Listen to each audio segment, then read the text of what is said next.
Alors bonsoir coach. Bonsoir. Comment vous vous sentez aujourd'hui? C'est toujours dangereux de célébrer avant la victoire ou avant la qualification. Mais naturellement, on a 9 points après 5 matchs. On est deuxième dans le groupe. On a 3 points plus que Congo-Brazzaville. Et on a une grosse différence de 0 et Congo-Brazzaville à -5. Ça dit qu'on a fait un bon travail. Mais ce n'est pas suffisant, on veut qualifier. Et on sait que Congo-Brazzaville est une bonne équipe et ça ne va pas être un match facile. Mais on va faire tout pour cette qualification. On a joué de bons matchs et pour moi, je suis très fier de mon équipe parce que tu as vu, il y a beaucoup de pays qui qualifient une première fois pour le CAN, Comores, Madagascar. Mais une deuxième qualification, ce n'est pas facile. Et maintenant, on a seulement 1 point du deuxième qualification pour le CAN et Inch'Allah, j'espère qu'on peut qualifier. Je vais être très fier de mon équipe. Coach, on salue d'abord ce parcours, 3 victoires et puis 0 match nul, 2 défaites. Est-ce que les Scorpions se sont fait peur à un certain moment? Oui, mais je pense qu'on a un peu de malchance contre Congo-Brazzaville. On a voyagé 36 heures d'aller là-bas. Et je pense qu'on peut gagner peut-être 1 point là-bas. Pour moi, Mali est la meilleure équipe dans notre groupe. C'est une équipe très forte. On a perdu là-bas, on a gagné contre Mali. On a perdu au Congo-Brazzaville et ce n'est pas nécessaire. Mais pour moi, je suis content. Comme j'ai dit, la stabilité dans les résultats de l'équipe nationale après un très bon CAN, ça dit qu'on a une équipe qui est maintenant respectable en Afrique. Et on doit continuer pour gagner des matchs, gagner des points et pour qualifier pour la prochaine Coupe d'Afrique.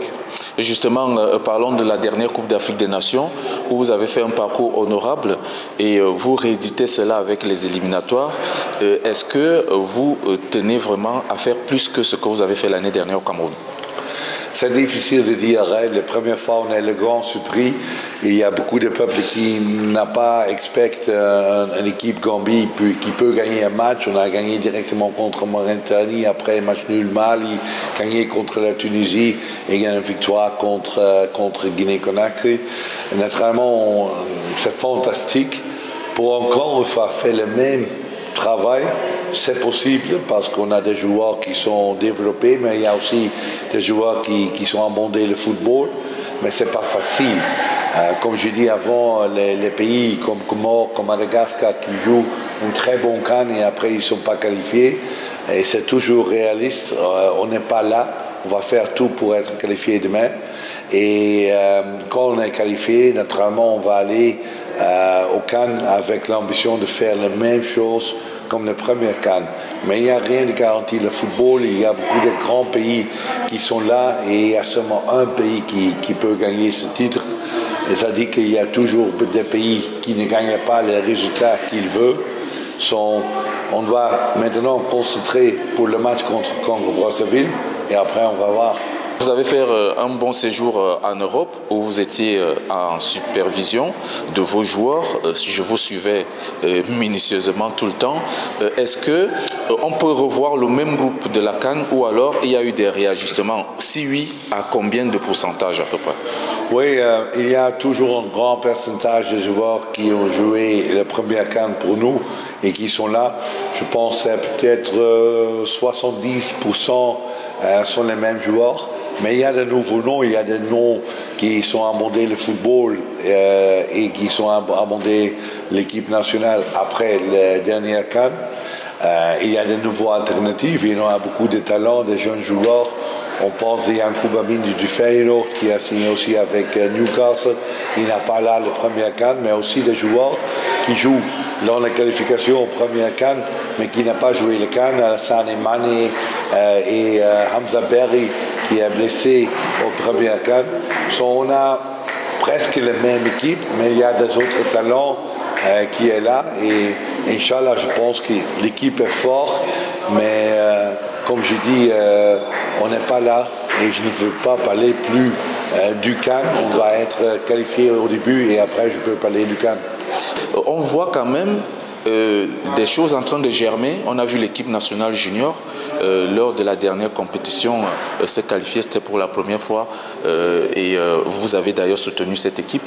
Dites-nous exactement quel est le secret de Tom Saint-Fied qui, en dehors de l'équipe première, suit également les jeunes qui montent un peu plus bas.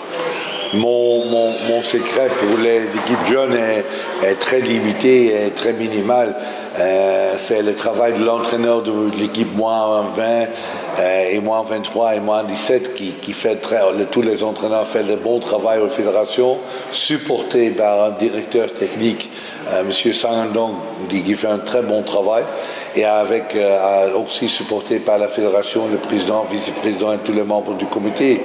Le plus que j'ai donné au football gambien aussi dans les équipes jeunesse est la confiance. Quand j'y arrive au Gambie, il y a des talents, il y a des jeunes joueurs, mais il n'y a pas de confiance. Gambie a toujours un peu l'effet du Calimero. Nous sommes petits, on ne peut pas qualifier, on ne peut faire rien. Et j'ai changé de méthode de jouer tactiquement, mais j'ai aussi changé l'idée et l'atmosphère dans le football. On est là pour qualifier pour les grands tournois et pourquoi pour gagner peut-être des coupes avec l'équipe moins 20 ou moins 17, le WAF ou la Coupe Afrique. Et dans le grand futur, la Coupe du Monde avec l'équipe A, on veut être qualifié pour ça. Mais c'est le travail du coach du moins 20 ou du coach du moins 17 ou moins 23 et le directeur technique.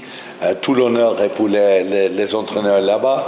Et je suis là seulement comme mentor, comme coordinateur pour aider et pour donner des idées et donner une situation que le football gambien a la confiance d'être compétitif avec tous les grands pays en Afrique et au monde. Quel est, n'est-ce pas, en ce moment, l'état d'esprit du groupe à la veille de cette rencontre contre le Congo? Oui, l'expérience samedi soir ou vendredi soir est terrible. Je n'ai jamais expérimenté ça.